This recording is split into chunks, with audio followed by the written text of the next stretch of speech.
De los videojuegos de 1972 a 1983, parte 1. A ver, antes de comenzar, si tengo que hablar así sobre videojuegos, en esa parte soy bastante ignorante, así que en esta ocasión nos vamos a culturizar. Cuando yo tuviera un niño rata, me acuerdo que nomás tenía, ¿qué cosas? Mi juguete de Ben 10, pero ahí a tener una consola, pues no, la verdad que ni madres. Así que veamos qué cosa hay de acá de la historia. Hay numerosos debates acerca de quién creó el primer videojuego. La respuesta varía dependiendo de lo que entendamos por videojuego. Sean o no videojuegos, los primeros ejemplos los encontramos en el OXXO de 1952 y el Tennis for Two de 1958. 1972 se considera el año en el que arrancan definitivamente los videojuegos a nivel comercial, aunque un año antes tenemos el Galaxy Game de la Universidad de Stanford y Computer Space, ambos basados en un experimento universitario llamado Space World del año 1962. Pero estamos ya en 1972. Año en el que Ralph Baer, apodado el padre de los videojuegos, tras muchos años de investigación, lanza Magnavox Odyssey, la primera videoconsola comercial de la historia. Un aparato que se conectaba a una televisión con dos controladores rectangulares a modo de mando. O sea, la no lo he jugado, videoconsola pero sí traía lo he un set visto con 6 varias veces. cartuchos. Estaba fabricada exclusivamente a base de transistores, resistencias y condensadores. Es A decir, su no había madre. ni procesador ni una Era unidad bien de memoria. humilde. La Odyssey era una máquina increíblemente simple, incapaz de emitir sonido alguno o memorizar el progreso de los jugadores, que tenían que anotar los puntos a mano, y los gráficos eran tan primitivos que en el set con el que se vendía la consola se incluían unas plantillas transparentes con dibujos de colores para pegar. ¿Qué? ¿Qué demonios es eso? Ok.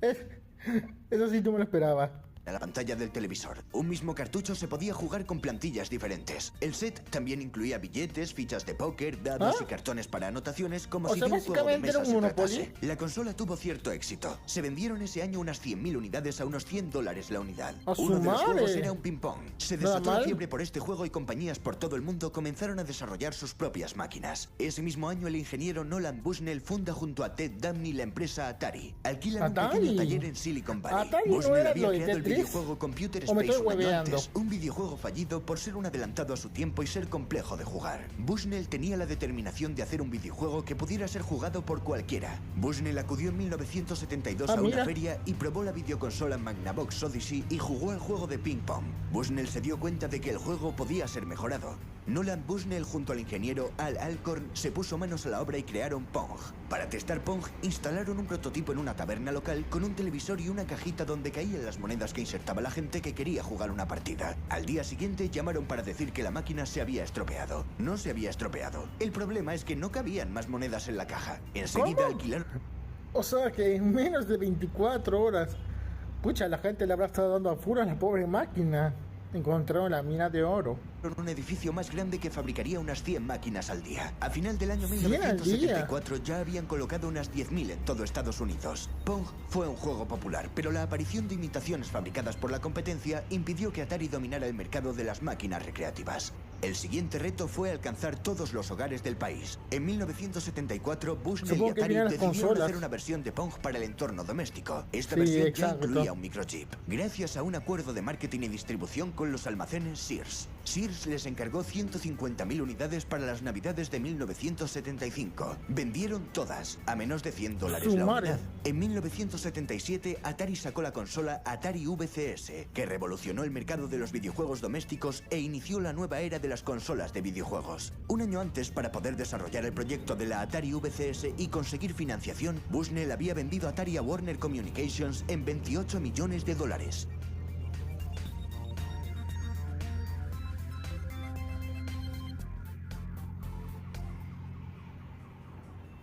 En 1978 apareció el éxito de arcade Space Invaders de la compañía japonesa Taito. Pronto llegaron en avalancha los juegos espaciales y matamarcianos, tanto para arcade como para las videoconsolas de segunda generación En los juegos de arcade que había visto, bueno, por donde yo tenía uno, era creo que uno de pelea, pero de ahí más otros juegos de arcade, no me acuerdo.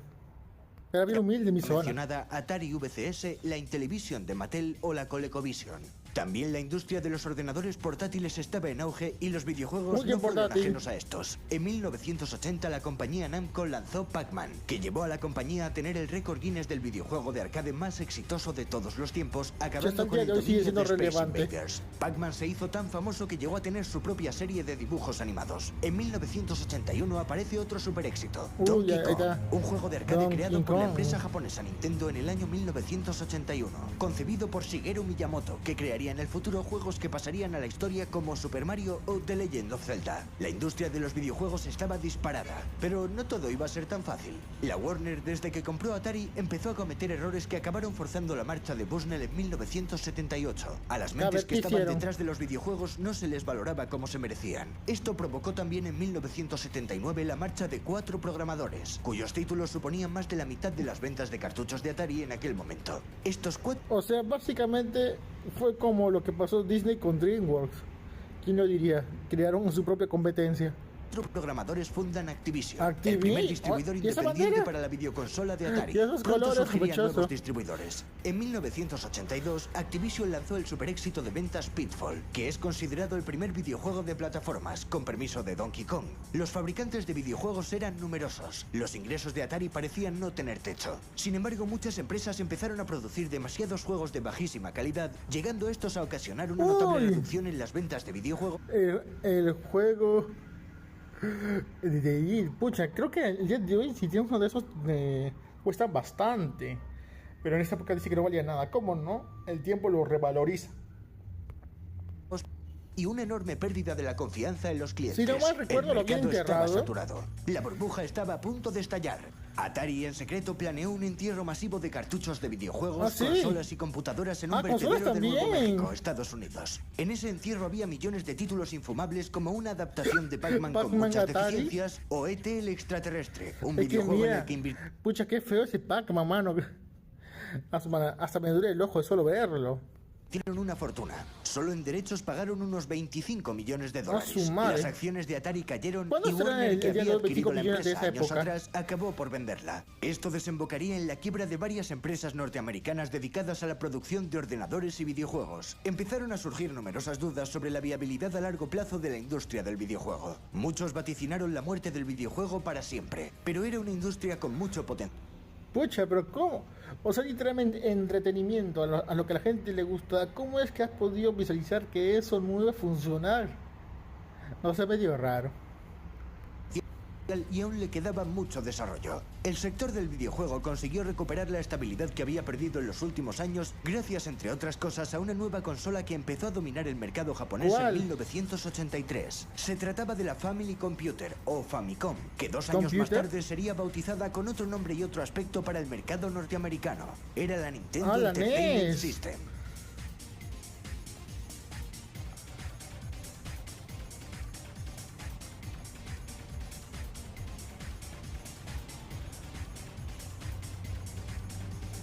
Pues nada, dato bastante interesante, la verdad. Hasta la próxima.